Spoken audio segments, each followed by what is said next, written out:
Good evening and good to have you with us in this edition of the Urban Debate. Viewers, today the Prime Minister addressed the nation one more time over the war against coronavirus.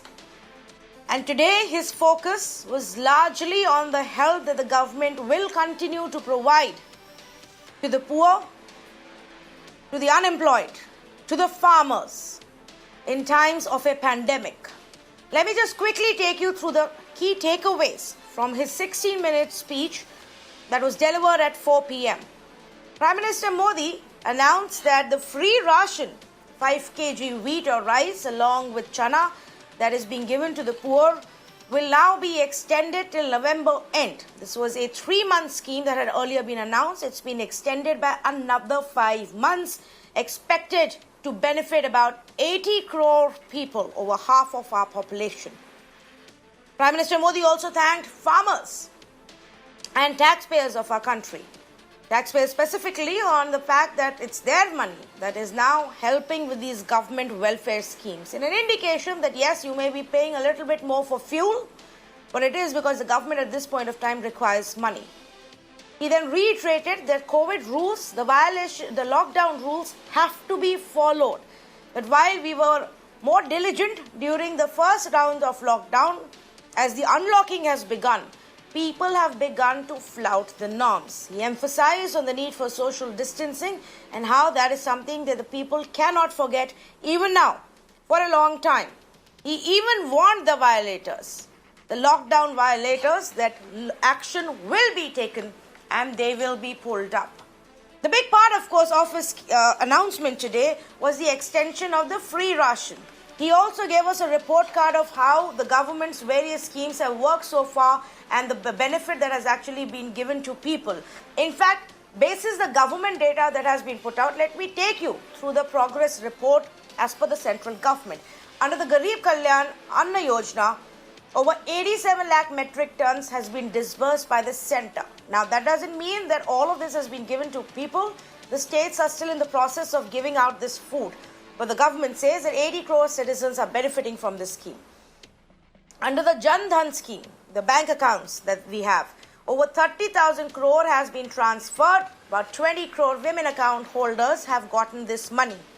Under the pension scheme, over 2,800 crores has been disbursed, and this is impacting and benefiting about 2.8 crore senior citizens. About the construction workers, now remember, this is a big segment of people who've been rendered jobless due to the pandemic and the lockdown. Government says about 4,300 crore has been disbursed and 2.3 crore construction workers have benefited. Though if you look at the breakdown of the data, there are big states like Jharkhand and Chhattisgarh who've barely given out any of this money. But from the centre's end, these are the figures that we are getting. On the EPFO benefits, 20.22 lakh members have now withdrawn their money, have withdrawn their Provident Fund money, and about 5,700 crores has been withdrawn. Tonight, viewers, we're going to have this conversation in two different parts. First, I've got experienced journalists, veterans of the industry, giving us their insights and their view on what has been announced, what it really means, and if more needs to be done going forward, considering clearly the government is giving us an indication that for the next 5 months at least, the poor in our country will need government support. And the second part is going to be about the political representatives. How are these schemes going to be implemented? Why is it that the opposition is unhappy? What are the questions they are raising? Is there a reason to that? But first up, let me say good evening to Javed Ansari, senior journalist, and Nalin Mehta, executive editor of Times of India Online. And of course, our managing editor, Vinay Tiwari, who joins us this evening. Vinay, of course, as always, there was a lot of speculation, though we refrained from doing that on air, about what it is that the Prime Minister is going to address. But he stuck to the theme of speaking about COVID and the steps that the government is taking. And the announcement of extending the free ration, how do you view that scheme and the scale of it?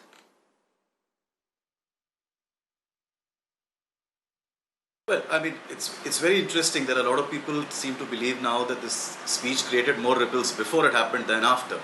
But here's why I think they're probably misreading why something like this has happened. And I want a very specific point to be made to our viewers, which is this. Just think about it. why would a prime minister actually address the nation? And not just address it, it was built up. It was announced a day in advance, and then the Home Minister during the day urged people to actually watch out because it's important, only to announce an extension of an ongoing scheme. There is the critical reason for it. On merits of the policy itself and on the need and the efficacy of the policy itself, there can be absolutely no quarrel or doubt about it at all. The fact of the matter is that a large number of migrants have gotten impacted very badly. The employments are uncertain, their earning capability is down to zero, and they don't seem to be in a good shape at all. So obviously, if there is a government scheme that helps them with free ration, you cannot quarrel with that at all. And it's a welcome thing. It should have been done even earlier. I mean, announced for a longer duration earlier. But now that they've done it, it's absolutely welcome, and there cannot be a quarrel on that. But however, the fact that it was announced by the Prime Minister himself and he put his face to it and chose to do it himself in possibly the shortest speech that he's made since the lockdown began, lies in the political messaging. And I think that's where the smartness of Mr. Narendra Modi, the politician, comes forward, not just Mr. Modi, the administrator. And the smartness is this.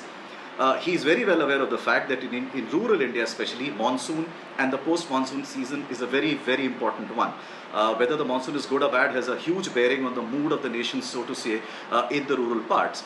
And this mood of the nation then heads into the festival season, which is of course observed very widely in that part of the world as well, apart from the urban areas. He mentioned Chhath Puja not once but twice in it, and which is a very, very large festival in Bihar and in Eastern UP as well, principally because he understands that one of the states that has been worst affected because of the reverse migration is Bihar. And that state also happens to be heading into elections. Obviously, the government does not want to leave the opportunity of telling viewers or telling their citizens that it is there for them and it's going to do everything possible, even if it means opening up the food grain bank for them for a much longer period. So a smart move, a move which on merit cannot be questioned because obviously India has very large supply of food grains available which are sometimes rotting. But on the political front, it's a smart move because it helps government push the idea that they're a poor government, and it helps the citizens at a time when they're feeling fairly betrayed, not just by their employers possibly, but also by the states where they were working, Tanvi. Okay, let me also get in, quick reactions from our other two panelists. Mr. Ansari, do you agree that there was also a larger political intent and messaging in what was announced today? Well, absolutely, without doubt. The very fact that the when I underline the fact that he twice mentioned Chhath, this is largely a Bihar, and it's now also become popular in Eastern UP, but that's a recent addition. It's largely a Bihar-centric festival. Bihar is going to the polls, so it's an absolute no-brainer. The Prime Minister had an eye on the Bihar polls when he made that announcement, and the very fact that this is being extended to ensure that it goes beyond the Bihar polls, and this is something that the Prime Minister will go to town with. He is trying to limit some of the damage that was caused by the callous and somewhat casual manner in which they handled the migrant crisis. They didn't think it through, and Bihar and UP are two of the states which account for a very large number of migrants. And the word coming out of Bihar is from the ground that there's a tremendous amount of angst in the manner in which they were treated, and especially in the manner in which the Nitish Kumar government reacted initially. So therefore, he's trying to undo the damage. The political part of it is also underlined that within minutes of the Prime Minister announcing the scheme, Mamata Banerjee, her state goes to poll early next year, went and announced that this scheme will continue in her state till June of 2021. So therefore, the politics is absolutely evident. I was but apart from the compelling political reasons, I do not see any reason why the Prime Minister of India had to make this announcement, because this is something, and stuff more serious that they have been left to ministers who made announcements, but primarily because elections are on the anvil and the Prime Minister is the one who's going to be leading the charge. Therefore, he's lent his face to it. I was, of course, like a few others, also hoping that the Prime Minister will will come out of his denial mode and address the big elephant in the room, which is China. He is conspicuous by the deafening silence that he has chosen to maintain. He has He's yet to name China. Contrast this with his attitude when Balakot happened, or before that, when the Uri surgical strikes happened. A day in and day out, 24/7, the Prime Minister was hammering away, going hanger and tongs against Pakistan. But as far as China is concerned, he's conspicuous by his silence. You say that, Mr. Ansari, and I understand the comparison that you're making, between how we responded to Pakistan and how the government actually spoke about it and shared the information versus China. But, to be fair, Prime Minister did speak about China 2 times. Recently in his When? Mann Ki Baat, before that on June 19th, when a detailed, statement was made by him specifically about China. Then why is it that you say that perhaps more needed to be said? On what account? Can you educate me on when he's mentioned China by name? At the all-party meeting, he spoke about it, but did not, where he made that statement that nobody has intruded into Indian territory, nor have any posts been taken over. And then after that, he's been conspicuous by his silence. I wanted to hear the Prime Minister dwell on this issue because his government is speaking in different voices. He said something at the all-party meet. The India's ambassador to China has said something totally different. Mr. Jaishankar, our foreign minister, has another view on it. Other government sources have something else to say. Mr. V.K. Singh, the former chief of army staff, 2 days ago went and briefed the RSS top brass, gave them a blow-by-blow account of what happened at that incident at Galwan Valley, yet the others have been kept in the dark. So therefore, I was hoping that the Prime Minister of India would come. I understand the sensitivities involved. Nobody expects him to, divulge details. But yes, he could have come and outlined the broad outlines and at least the position of his government. Right now, I don't know because their government has spoken in 5 different voices. Mm-hmm. Okay, fair enough. I take the point that you're making. Let me bring in Nalin as well. Nalin, you've heard 2 views here. What was your own reaction, essentially, after you heard the Prime Minister's address? So I think just to take on from the point that Vinay started off the debate with, in terms of as a policy measure, I think nobody can. With this measure, it was much needed. 100 million tons of grains in the FCI go down. So in terms of capacity, have food grain to do this for months, absolutely. In June, for example, last year, so we have enough for. Don't use a time like this, and when will you? Nalin, I'm sorry, I'm going to interrupt you there. We have a very, very patchy line with you. We're going to, get you back on a better audio connection so that we can hear what you're saying. Meanwhile, let me just, get a reaction from Vinay as well on the point that, Javed Ansari was making. Vinay, before we move ahead to what was announced and what else is needed on that part, what is your response to what Javed Ansari is saying about the need to also talk about China at some point and the government needing to address that issue? Look, there are 2 ways. I have one agreement and one disagreement with Javed. And the agreement that I have is that yes, I think the government at the highest level does probably need to speak and explain what the position is. But I have only one small disagreement. I honestly did not expect the Prime Minister to mention China today at all. Because remember, as of today, there is a Lieutenant General level Corps Commander meeting that is going on between the 2 sides. And I would not expect the Prime Minister's office to be talking about anything to do with this when a very delicate discussion is already on at that higher level as far as military hierarchy goes. So frankly, I did not expect the Prime Minister to mention China today at all, because in some ways, if he would have done that, that would have cast some bit of shadow on this discussion that was going on between the 2 military commanders, and hence today possibly I wouldn't have expected him to do that. But however, I think there is no question that when you have a sensitive issue like China, with the government coming up with different measures, yesterday's banning of multiple 59 apps, as well as other economic measures about which a lot of governments and a lot of political parties are also talking about, maybe yes, there are more answers or more clarity of position that is possibly required vis-a-vis Chinese investment into India, and of course the strategic problems that we have at the border itself. There is no question about that. But today, honestly, I did not expect him to say anything, principally because there is already a military level, commander level talks that were going on at Chushul. Tanvi. Okay, so let me go back to the point that both of you were making about the first aspect, and which is to say that there is no denying the fact that there was a lot of political messaging. Bihar is on the minds of politicians now, West Bengal as well, which is very, very reflective in the way Mamata Banerjee came out and then said, well, I am going to extend the free ration scheme till June 2021. That's apparent. Just for our viewers to also know, because I gave you the data about the Pradhan Mantri Garib Kalyan, the food distribution scheme and how much has already been disbursed by the center. It differs when you come down to the states, because remember, it's actually then the individual state governments who will have to pick up and then distribute these grains further.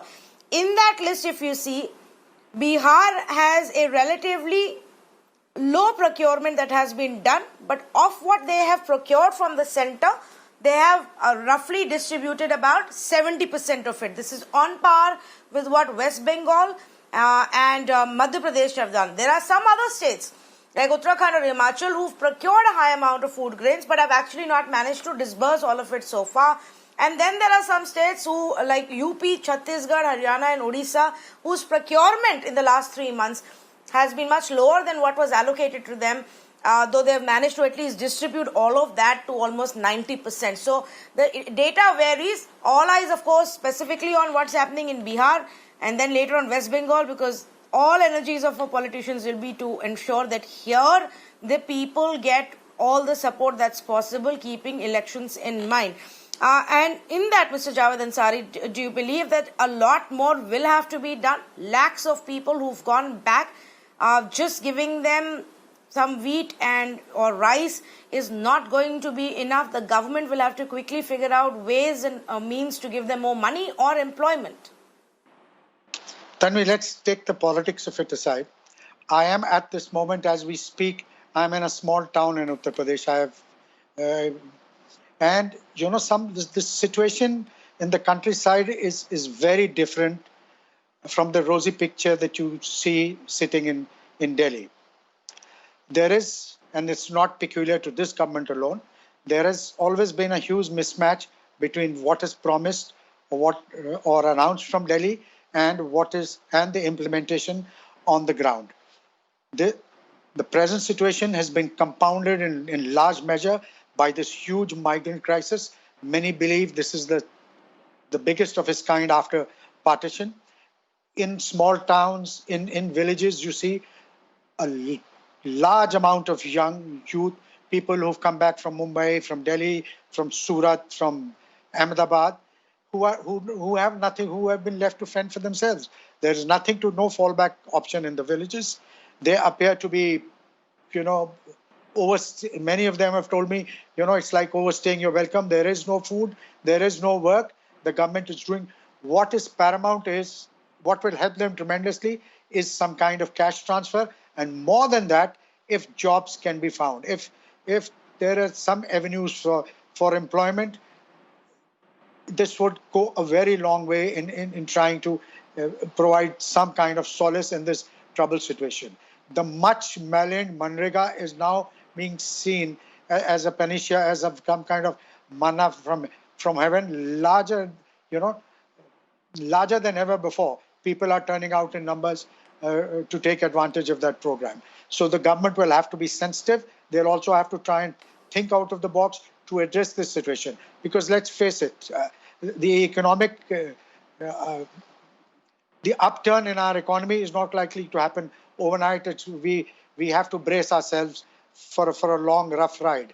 But for those of us who are slightly better off, we can afford to take this view. But those who are fighting to make ends meet, it's a very, very difficult existence. And I was talking to a local police officer, district magistrate here, and he was telling me that if this situation if something is not done about it, this can turn into social unrest. This can take the form of social unrest where petty crimes and then, highway robberies and other things will start because people don't have jobs, they don't have food, and there is no hope. So, it's a question of their existence, and to survive, people will then resort to all kinds of means.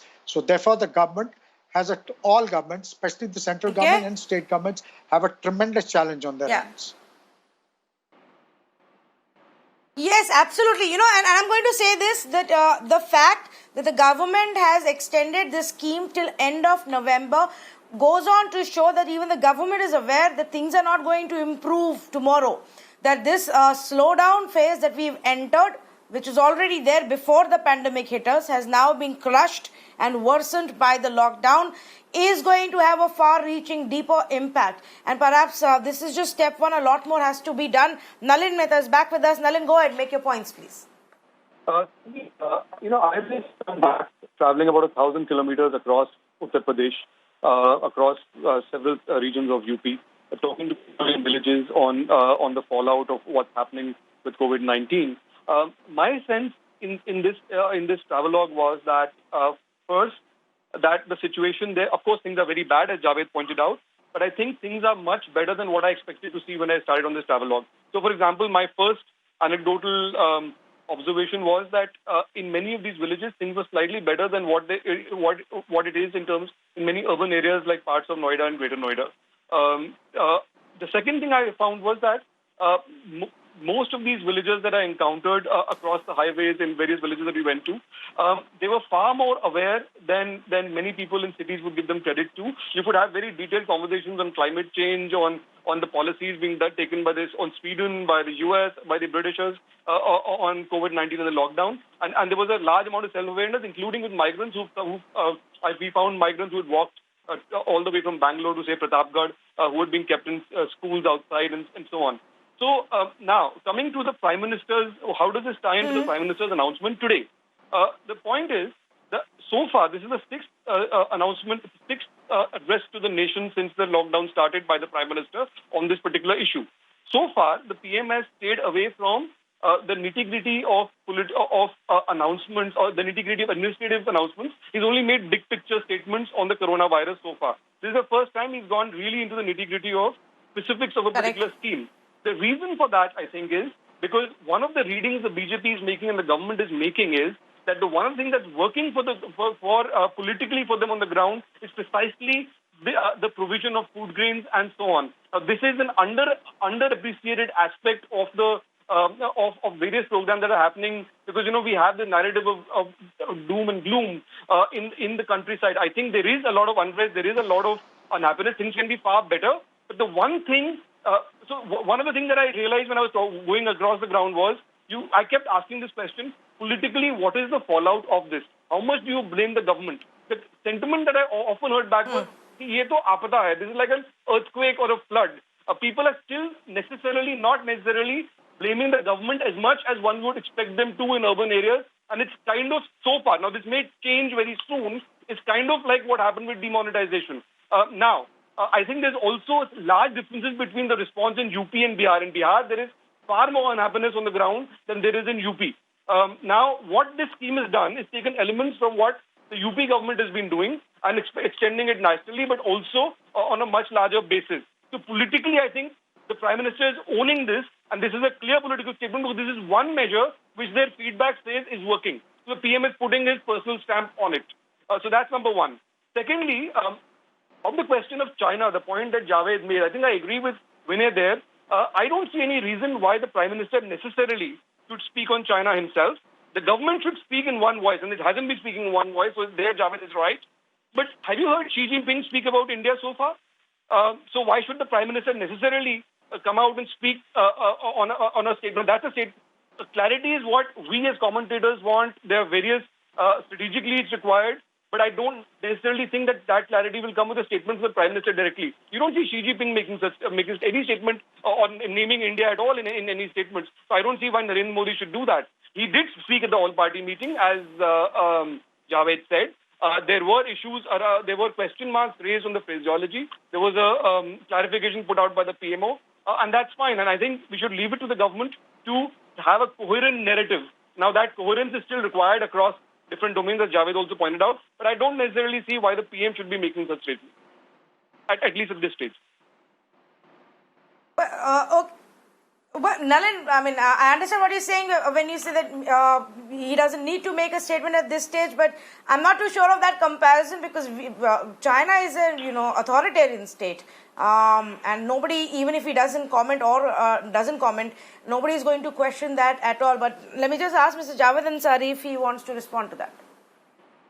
Nanil, so how is this situation?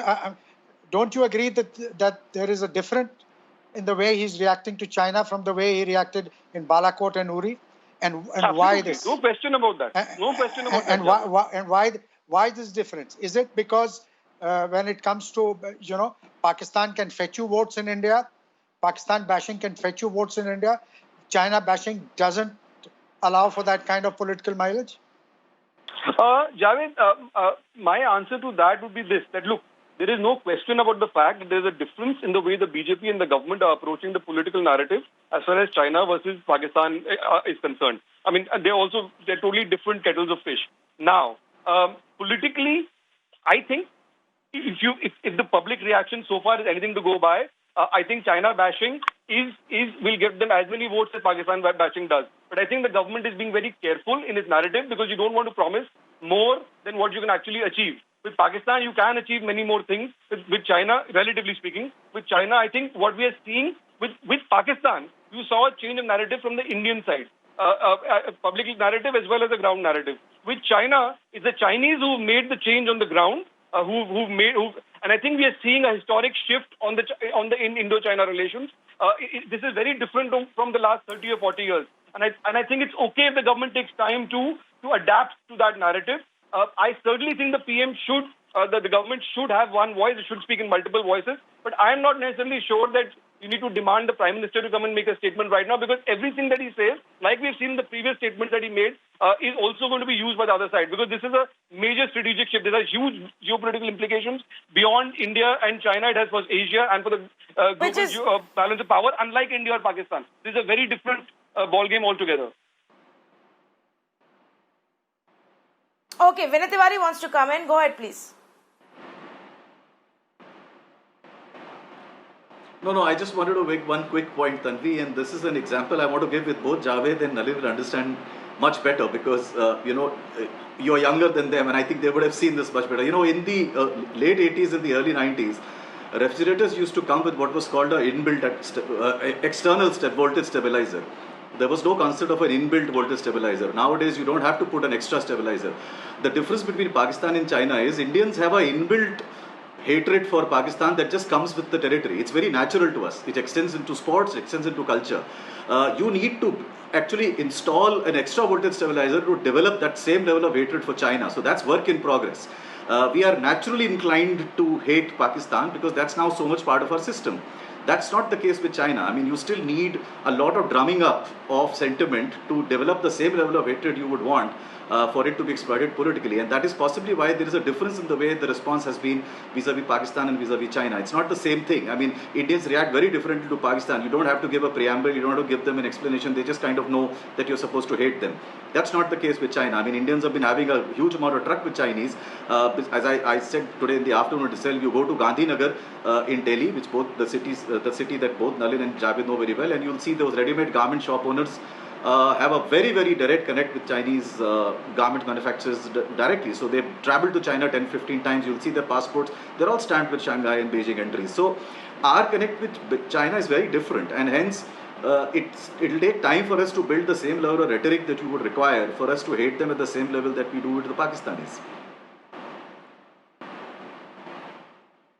Okay, but we are getting there. I know what you're saying, and with Pakistan there is a very different history, but I think very quickly the narrative that is being built in the country and the sentiment that is being built in the country is also to not really like China too much. Go ahead, you wanted to say something? No, Nalin? I want to convey that what Vinay is saying.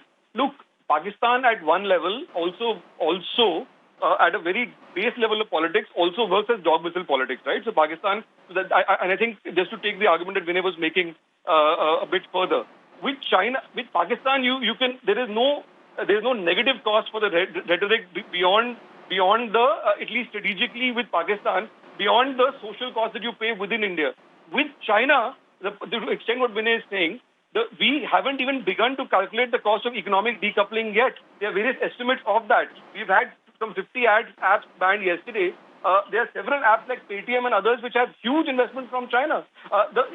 China is your biggest trade partner. You have a totally different ball game in terms of decoupling with China. So I think the rhetoric will shift, but it will take time. It's not the same with Pakistan. There is very little cost, negative cost attached to shouting down Pakistan. And I think we'll have to move to that with China, but also there's a much larger negative cost attached to it, which you'll have to think through. That doesn't mean you don't do it over a period of time. Yeah, and I just want to come back to the point that you were making earlier, because I agree with that. And Vinay also said this right now. Like Vinay was saying, the conversations are still on.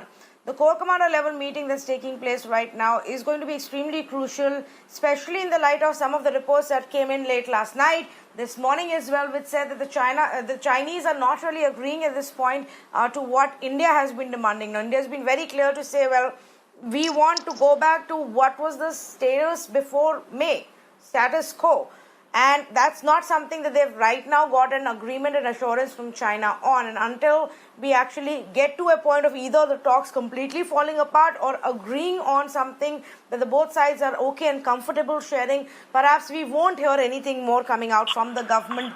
The past statements have become controversial. One statement that was made by the Prime Minister to the at the all-party meeting did create quite a bit of controversy, pushing the government to then come out with clarification. So perhaps they are being a little bit more cautious now. The other aspect, of course, is, and I just want to quickly come back to that before we wrap up this conversation, on the economic announcements that were made and the pro-poor push that the government is clearly, focusing on and building that image, Vinay. And it's not just the food scheme; it's also for the construction workers, it's also for the pension, for the disabled, it's also for the farmers. Do you believe that between this and the China nationalism mix, this will perhaps keep the pot boiling in the run-up to Bihar elections? Yes, and the significance of this comes from one other very small fact, but very important one. In the last hour and a half or so, the Narendra Modi Twitter app, handle has tweeted the Prime Minister's speech details in 10 different languages. That's not something you see very often. Every major Indian language has been used to retweet the information that was substantive part of the speech. And that has obviously been done because they want this message to go down to rural parts everywhere. This is something that they want. They believe that this is something that will become a sticking point or a sore point. I have always maintained, I honestly, I was a little pleasantly surprised to hear Nalin say that when he traveled across Uttar Pradesh, he saw the situation was slightly better than what he had expected. Because my personal sense, and that, I've come from small parts of UP and have relatives there, and I can tell you that my sense personally was that this reverse migration has created a little bit of an emotional trauma, which was more than just the economic hardship. I think a lot of the migrants who were working in other parts of the country have felt a little bit of betrayal. Now, that betrayal could be against simply your employer. It may not necessarily be against the state, because a lot of them believe it's a natural calamity or it's an apada, as Nalin was saying. But possibly they do have a sense of hurt and betrayal.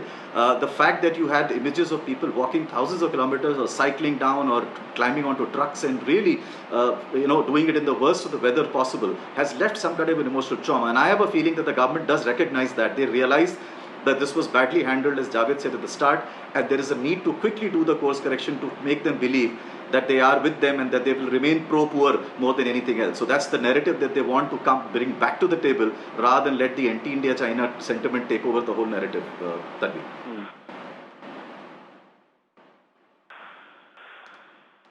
Okay, point well made and taken. The fact that the PM is actually reaching out in multiple languages with their pro-poor schemes and announcements that have been made, and the extension. I think that was also very clear in the way he actually counted all of the festivals that India is going to be seeing, and various parts of India are going to be celebrating later this year. To say that we understand the need during the monsoon season, the farm season, as well as the festival season, that a lot of support will be required from the government. It also reflects the fact that we are aware that there is an economic slowdown and people have been impacted, and this is what we are doing. So there is a food part, there is a direct money being transferred to the Jan Dhan accounts part. And now we are also working on the employment part, which I believe will be the trickier part to handle going forward. But thank you so much to all three of my panelists for joining us and really sharing their insights and their views on Prime Minister's big address that was made this evening. Perhaps the shortest one on COVID that we've seen so far, but one that did have a lot of substance when it comes to direct impact on people. And direct impact, like the Prime Minister himself said, on 80 crore people who will be eligible and should be getting the benefits of these schemes. Now, this is just the first part, viewers, where we've spoken to the journalists and gotten their view out of about the Prime Minister's speech. Now, I want to talk about the actual impact with some experts and political representatives. Congress has been the one to quickly respond and say, well, what are you talking about? Why didn't you talk about China? Are these announcements simply going to be on paper? How is it going to really work on ground? A series of issues that the Congress party has raised. Outside of that, I also want to talk about the announcements and if more has to be done. So first up, let me quickly go across to Mr. Yogendra Yadav, who joins us this evening. Mr. Yadav, one thing that is very interesting is that here is a government that's saying that we are going to be giving some amount of free ration to 80 crore people, that's more than half of our population, for the next 5 months. Now, how do you interpret this announcement and decision? Is it telling of just how grave the situation is and that we are in this for the long haul? Look, first of all, it's a positive announcement, should be welcome. This is something we have been asking, demanding, pleading for the last several weeks. And in fact, today we were somewhat desperate to say, today is the last day. Please do something. So if the Prime Minister has announced it, it should be welcomed. We should understand the 80 crore figure, where it's coming from, because from some of the announcement, it seems that suddenly a new 80 crore people have been identified who were not getting anything so far, and something special is being done for them. There's nothing new here. There's one aspect which is new, which we must remember, but let's remember, these 80 crore people are people whose names figure on ration cards, who are what is technically called priority households under the National Food Security Act. These people have been getting ration for the last almost 10 years now. In fact, more than 10 years, they have been getting ration. What they get under the Act is 5 kg of food grain per person per month. What the government did 3 months ago was to say, all right, you get 5 kg per person per month and you get it on a subsidized basis. The rate is 3 rupees per kg if it's rice, 2 rupees if it's wheat, and 1 rupee if it's a coarse grain. Nirmala Sitharaman ji 3 months ago made a very special and good announcement which said, in addition to 5 kg per person per month, you would get another 5 kg per person per month, and this will be free of cost. Over and above that, there would also be 1 kg per family of dal. What the Prime Minister has done today is to say this special scheme will be extended by 5 more months till the end of November, which is the end of festival season. And Correct. Hopefully by then the COVID curve should also start going down. So it's a positive development. But at the same time, we should remember what the Prime Minister has not announced. That we should clearly remember. Number one, Prime Minister has not announced a similar extension of the special food provision that he had announced for migrant workers, for 8 crore migrant workers. Special ration was announced that has not been extended. Number two, the Jan Dhan Yojana subsidy, which was offered 3 months ago, has not been extended. Number three, the special one-time grant that was made to elders, widows, and disabled has not been extended. We do not know if there would be an extension or expansion of Manrega. These are things which we have been demanding, and especially on the front of dal. Everyone said 1 kg dal for an entire family is not enough. Please expand it, please extend it. Prime Minister has not announced that.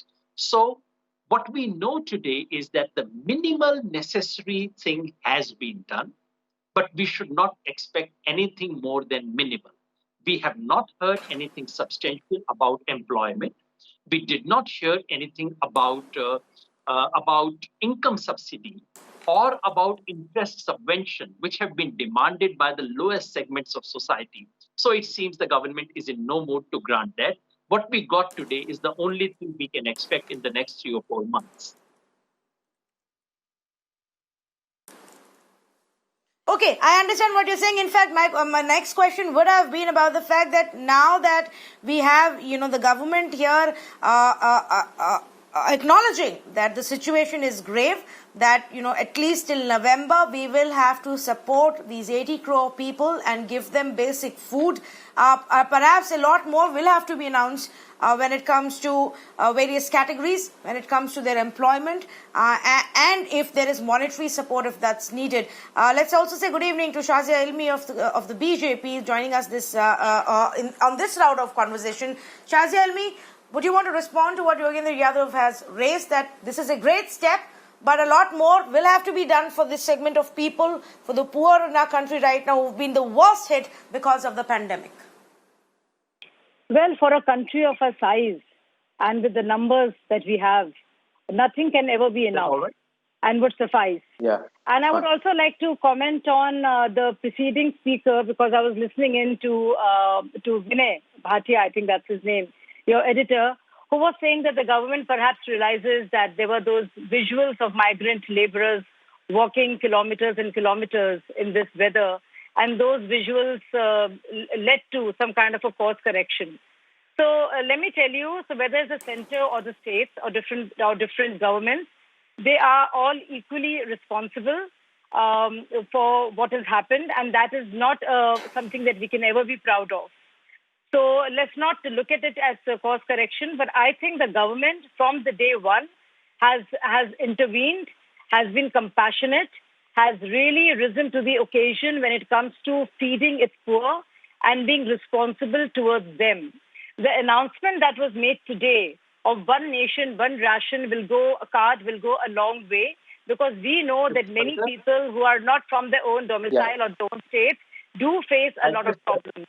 In fact, the Delhi High Court had to wrap the knuckles. I think somebody is talking while I'm speaking, so it's difficult.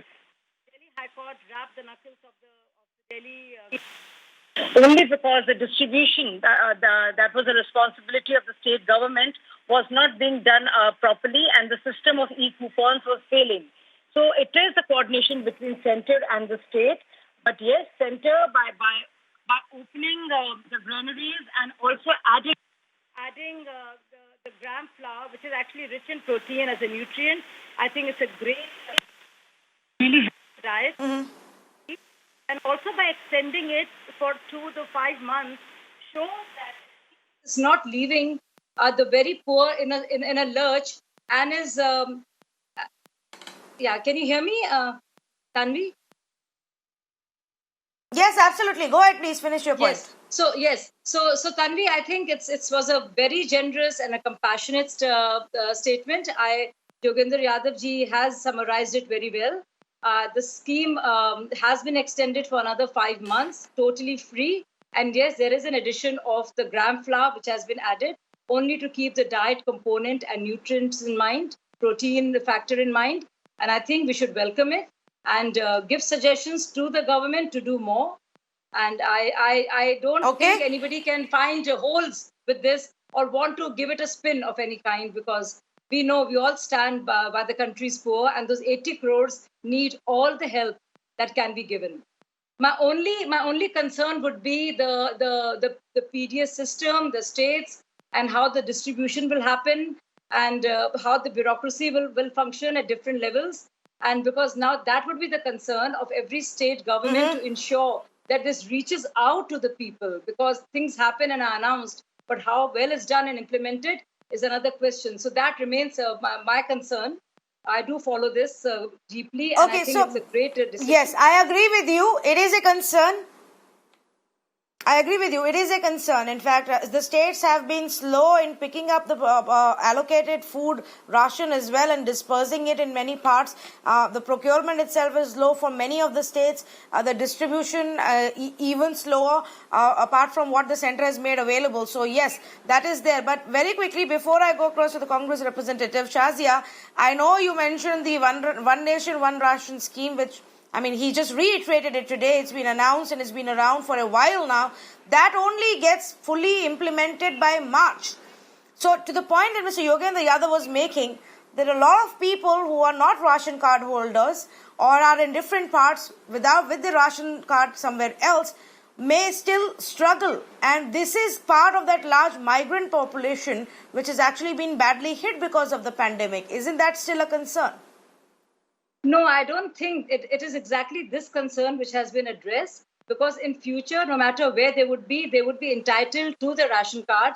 And even now, they could use the existing ration cards in exchange for the general card, which will obviously take time because this is a huge country, and the exercise of supplying or implementing this whole idea and providing one card for all and replacing the yellow card and the pink card, because even in the rationing system, there are grades. So for that to happen will go a long way. But even now, there were those who without ration cards, and this is what the government had said, that no matter where they are, because there were a lot of migrant laborers in Punjab, in Maharashtra, and in Delhi, they would be given ration irrespective of the fact that they have ration cards or not. Okay, all right. I take your point. Of course, like you said, it's in the process of getting implemented. The size or scale of our country, these schemes will take time. Let me get in Mr. Anshul Avajit of Congress Party also joining us this evening. Anshul, why is your party still unhappy? This is a good step that has been announced. Don't you want these people to be supported by the government for the coming months as we continue with our COVID war and this pandemic? Well, of course, we want that. But let me just say that I'm grateful for the Prime Minister for keeping at least the speech short. Mercifully, it wasn't a long speech, and the word Atmanirbhar, we are really full to the brim with that word, and now that's become his middle name, wasn't even mentioned once. So, yes, my gratitude to the Prime Minister for that, and of course for his boundless generosity in extending the scheme. But it must be said that this announcement, this short, brief announcement today, was a sharply political one. He mentioned the word Chhath Puja no less than twice in this particular announcement, that the scheme will be extended till Chhath Puja. These were his own words, so we know that he has a very close eye on the Bihar election. So, well, make no mistake about it. It was a sharply political speech. It was the program has been extended for that purpose as well. Yes, of course, yes. The Congress Party did want that this scheme should have been extended for a long period of time. The Prime Minister has done that. But that's not the end of it. I mean, for example, how can you expect somebody to live on dal chawal for the next 3 months? You've got migrant labor returning home. They haven't had a job for 3 or 4 months. They have no money in their pockets. How will they pay their children's school fees, their doctor's fees, and other requirements which are necessary for a modern, dignified life that you want to ensure for them? Will they just subsist on dal chawal? Is that what you're trying to tell the public, that we can't really give you more? Your aspirations do not meet our requirements at all. Apart from the problems of the Garib Kalyan Yojana itself, I mean, we know from the data that came out in May, rather on the 3rd of June, there were many people who were the intended beneficiaries of the Garib Kalyan Yojana who were absolutely left out. These are government statistics. There were 14 crore people who were legitimate ration card holders who were left out of the scheme. So we know that the bureaucratic hurdles that the scheme has to encounter in order to reach the intended beneficiaries. And that's not all. I mean, the Prime Minister some time back announced the Rozgar Yojana for returning migrants. We know that that scheme is a prospective scheme. We don't know when it will see the light of day. We know that it is going to be mired in bureaucracy. There are 12 ministries looking after that scheme. I don't know how they're going to coordinate it. So in this scheme also, and it must be said, the intended beneficiaries of that scheme, who have ration cards, 80 crore people is the number that the Prime Minister repeated multiple times.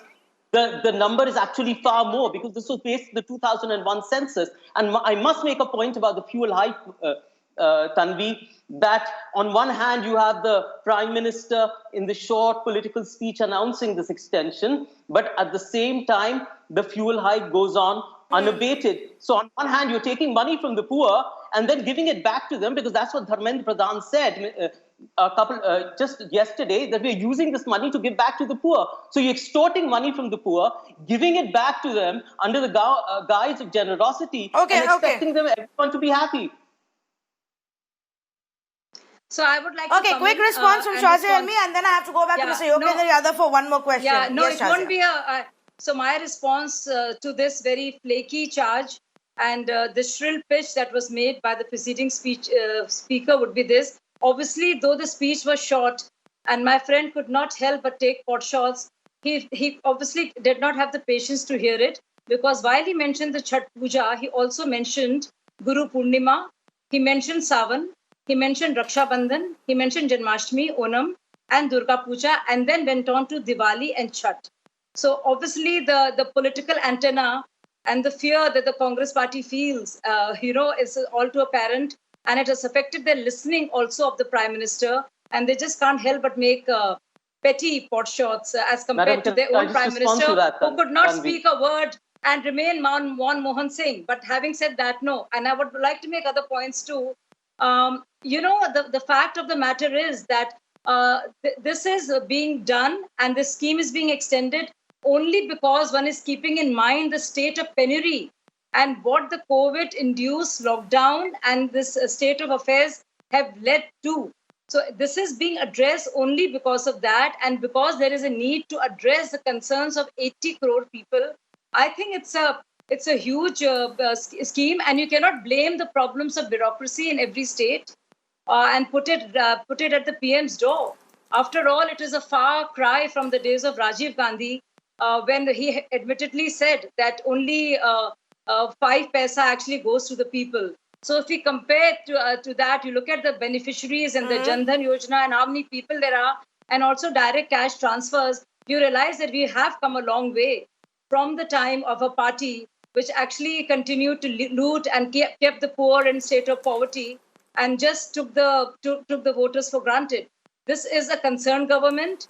I would like to respond to that. Believes in Antodaya and wants to reach to the last man or the woman. And this is exactly what the government said and spelled out in different ways. And I could read out portions of the speech which give you the picture pretty, unambiguously. I can give you all the figures if you want.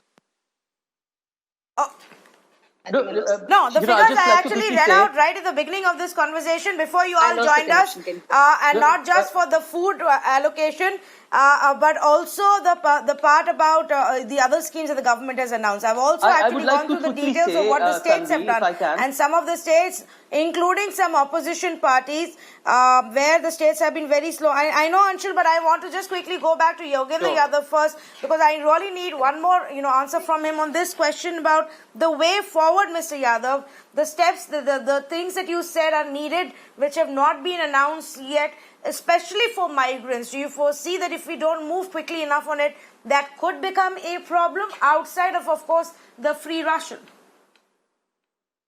It's not could that be. I think there is a problem. I'm glad Shazia used the word penury. That is what we are dealing with. At the moment, people have lost all their resources. Jobs are not forthcoming. No one can produce them overnight. So people need a support. Any such measure has to be judged not only by what was announced, but what was expected, what is needed. What has not been done is the following. Number one, at least about 10 crore people who should have been on ration cards are not there. Nothing has been announced for them. Who would handle their penury? Number two, for the migrant labor, they are not being covered. They had been given a 3-month cover, which has not been extended. Who is going to respond to that? For the farmers, their one demand was compensate us for the losses suffered during lockdown. The government has not even begun responding to them. The other thing that farmers have repeatedly said, you give us 2,000 rupees, which is an old scheme, and you take it back by diesel hike. So we get nothing. At least diesel hike should have been restrained, compensated. The Prime Minister did not use one word about that. The vendors, street vendors, hawkers, very petty shopkeepers, They were expecting a one-time support so that they can go back to their business. This has not been offered. And I had personally expected the Prime Minister to be somewhat candid about the health situation. He repeated a statement which is now increasingly a completely false statement, that India has done so well. No, sir. We are now about to become one of the worst performers in the world. We are about to join US, Brazil, and Russia, who are the 3 worst performers in the world. So what is so good about what we've done? I had expected the Prime Minister to share the seriousness of the disease and what the government plans to do about it, not just state governments. And I must also finally mention, this was an address to the nation. I would have expected the Prime Minister to address the elephant in the room, and its name is China. Yeah, okay. Well, Mr. No, Yadav, I must say though, as far as comparison with other nations is concerned, Mr. Yadav, absolute numbers cannot be a base for comparison. We need to also see the recovery rate. We also need to see the number of deaths which are happening as a percentage of our country population. So, but I don't want to go down there because that's a whole different conversation. And so is China. I do want to take on this point as I thank everybody because I'm completely out of time. That this is a good start and this is a big step that the government has announced. But the government should also know, and I think it does, that a lot more will have to be done in the coming weeks and will have to be done very quickly to ensure those people who've been rendered jobless or those who are in the farming sector and need help right now with the new season now becoming active, that kind of help has to be provided. That this now goes beyond the free ration that is being given and all the other schemes that had been announced for the first 3 months. Perhaps some of those will also need extension. Now, the Prime Minister so far has actually never gotten into the nitty-gritties of these schemes. He is largely only speaking about the vision and what the government is going to be doing at a larger scale. And I think that's what he did today. He said that the monsoons are here. He said that the festival season is here. He's made it very clear that the government is cognizant of the problems that the poor are facing and that this is going to be here for at least 5 months. The details, perhaps, one can hope the government announces in the coming days on various aspects. Completely out of time. Thank you to all of our panelists for joining us.